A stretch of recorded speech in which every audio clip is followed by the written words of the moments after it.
welcome to Easy Living. I'm Aaliyah. And I'm Matthew. And today we'll be showing you how to make a Mai Tai. Let's get into it.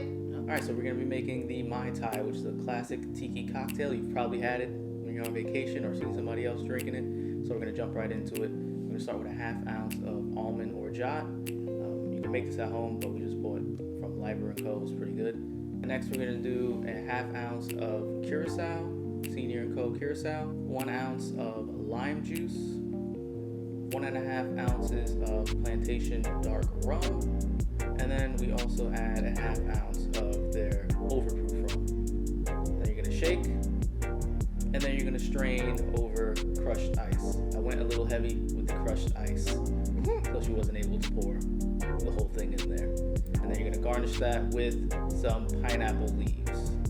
Our pineapple leaves are a little busted, but that's okay.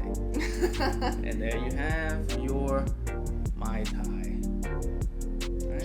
Cheers. Big time vacation drink. It's a tiki drink. It's tropical. You know, drink it in winter, you feel like you're in Hawaii or something. Yeah, I need to be on a beach drinking this. Like in my head, that's where I am. Yep, it's really good. Orgeat is amazing. Like I said, you can make it at home. It looks like it's a little bit of a pain to make at home, but I have seen some easier ways. I'll try making it at home. But the Liber & Co. orgeat was pretty good for me.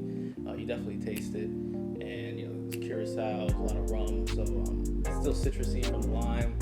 So it's got a lot of flavors going on. But as much liquor as this drink has in it, it's not like boozy or strong at all. It's not overt taste. Like obviously you know there's liquor in it, but yeah, it's not like, I wouldn't say it's a sweet drink either. It's kind of tart. Yeah. We're gonna be sipping these at our wedding in a couple months. Hopefully, yeah. See how it goes. All right, guys. We hope you enjoyed. Please like, comment, and subscribe, and stay tuned for our next video. We'll see you soon. Bye.